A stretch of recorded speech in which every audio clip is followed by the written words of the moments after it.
ఈ సమావేశం ఏర్పాటు చేశాం. ఈ పరిసర ప్రాంతాల్లో కావాల్సిన సబ్స్టేషన్స్ కడదాం, ట్రాన్స్ఫార్మర్స్ ఇద్దాం, లైన్లు వేద్దాం, అగ్రికల్చర్ పంప్ సెట్స్ వాళ్ళకి అప్లై చేసుకొని పెట్టుకున్న లోపల నెల రోజుల్లోనే మీ సిఆర్పీ గారు నెల రోజులు అంటారు, నేను ఇంకా కుదించుకోని కూడా చెప్తున్నాను. కనెక్షన్స్ వచ్చేటట్టుగా చేసే ఏర్పాట్లు కూడా చేద్దాం. ఈ చేసే క్రమంలో ఇవి చేసుకుంటూ కూడా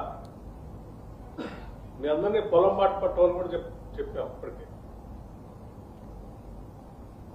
పొలాల్లో తిరుగుతున్నప్పుడు అక్కడక్కడ స్తంభాలు వంగిపోయి ఉంటాయి, వైర్లు ఏలాడుతూ ఉంటాయి, గ్రామాల్లో మీరు తిరుగుతున్నప్పుడు కనిపిస్తూ ఉంటాయి. సో ఎక్కడ కూడా ఏ స్తంభం వంగిపోయి ఉండకూడదు, వైర్లు ఏలాడబడి ఉండకూడదు.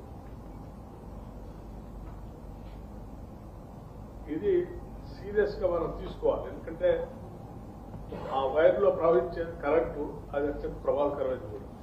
ఎంత ఉపయోగకరమో అంత ప్రమాదకరం. మనుషుల ప్రాణాలతో ముడిపడి ఉంది. పొరపాటున ఒక మనిషి చనిపోయినా కూడా దానికి విలువ కట్టలేము. మనం మనిషి ప్రాణం అత్యంత విలువైనది.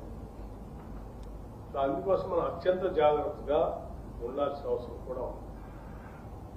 దయచేసి మీరు చాలా సీరియస్ గా తీసుకుని ఈ హ్యూమన్ లైఫ్ గురించి చాలా పకడ్బందీగా ముందుకు పోవాలి. అట్లాగే అక్కడక్కడ ట్రాన్స్ఫార్మర్స్ మనం రిపేర్ ఇస్తే మనతో టైఅప్ ఉన్నటువంటి ఏజెన్సీస్ ఆ రిపేర్ చేసి సక్రమంగా అయిపోతే మళ్ళీ తీసుకొస్తే మళ్ళీ వెళ్ళిపోతాం. సో ఈ రిపేర్ చేసేటువంటి వ్యవస్థలను కూడా మీరు అప్పుడప్పుడు ఇన్స్పెక్షన్ చేయాల్సింది సీరియస్ గా. అతను చేసే తప్పు వల్ల మన మొత్తం డిపార్ట్మెంట్ కి చెడ్డ పేరు వచ్చే ప్రమాదం, అది మనం భరించాలి. అట్లాగే ఖమ్మం కలెక్టర్ గారు చెప్పినట్టు లైన్ మెన్ వెరీ ఇంపార్టెంట్. మొత్తం వ్యవస్థకి కింద ప్రజలతో డైరెక్ట్ గా నేరుగా సంబంధం ఈ లైన్ మెన్ తో. ఈ లైన్ మెన్ అనే వ్యక్తి అతను సన్నిహితంగా మంచిగా ఉంటే మనకు మంచి పేరు వస్తుంది, అతను బిహేవియర్ రూడ్ గా ఉంటే మనకు చెడ్డ పేరు వస్తుంది. మనం ఎంత చేస్తాం. సో అతన్ని నిరంతరం మీరు వాచ్ చేస్తూనే ఉండాలి. How is behave with this community, అతని బిహేవియర్ అవసరమే కౌన్సిలింగ్ కూడా చేయాలి. నేను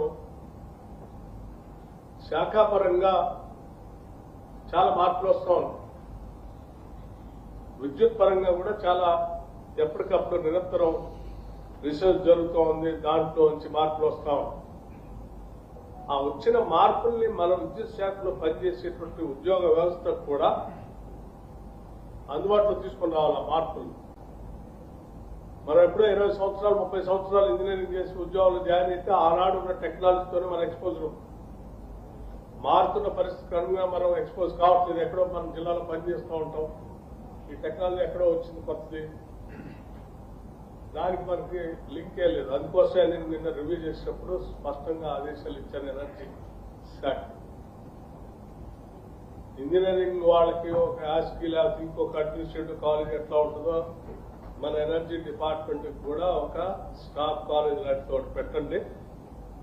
ప్రపంచవ్యాప్తంగా వస్తున్నటువంటి మార్పులకు సంబంధించినటువంటి వ్యవస్థల్ని ఆ కళాశాలలో ఎప్పటికప్పుడు ట్రైనింగ్ చేస్తూ మన దగ్గర పనిచేసే ఉద్యోగ వ్యవస్థని 2 రోజుల్లో 3 రోజుల్లో హైదరాబాద్ ఆ కళాశాలలో ఉంచి దాన్ని ఎక్స్పోజర్ ఇచ్చేసి వాళ్ళు ట్రైన్ చేసి మళ్ళీ ఫీల్డ్కి పంపిద్దాం. తద్వారా వాళ్ళు కూడా అప్డేట్ అవుతూ ఉంటారు, నాలెడ్జ్ పెరుగుతూ ఉంటుంది వాళ్ళకి కూడా. అటువంటి వ్యవస్థను ఇమీడియట్ గా చేయాలని చెప్పాను నేను. అది కూడా త్వరలో చేస్తాం. లేకపోతే గతంలో ఎప్పుడు లేని చాలా 10 సంవత్సరాల నుంచి ప్రమోషన్స్ లేవు. రాగానే పెండింగ్ ఉన్నటువంటి 10 సంవత్సరాల నుంచి పెండింగ్ ఉన్న ప్రమోషన్స్ అన్ని ఇచ్చాం. First of it.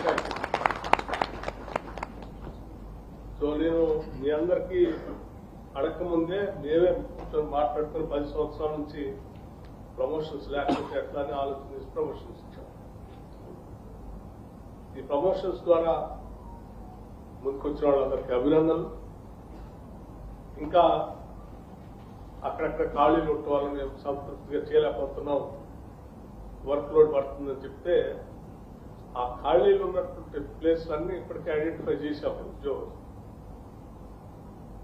ఒక నెల 2 నెలల్లో వాటికి సంబంధించి నోటిఫికేషన్ ఇస్తాం. కంప్లీట్ గా రిక్రూట్మెంట్ కూడా చేసి పూర్తిగా ఎక్కడ ఇబ్బంది లేకుండా ఆ సిబ్బందిని కూడా నియామకం చేస్తాం. సో తద్వారా మీకు కూడా వర్క్ లోడ్ తగ్గుతుంది. సో నేను ఇక్కడి నుంచి కంపల్సరీ నా రాష్ట్ర ఈ పర్యటనలో ఎక్కడెక్కడ ఏ ప్రోగ్రామ్కి వెళ్ళినా అందులో తప్పనిసరిగా ఎనర్జీ శాఖకు సంబంధించిన రివ్యూ కూడా ఒక 15-20 నిమిషాలు పెట్టుకుంటారు. మీరు అప్డేట్ అవుతూ ఉండాలి. సో వరంగల్లో ఉన్నటువంటి మన ఎన్పీడీసీఎల్ తెలంగాణ రాష్ట్రానికి సంబంధించినంత వరకు చాలా ప్రాముఖ్యత కలిగింది.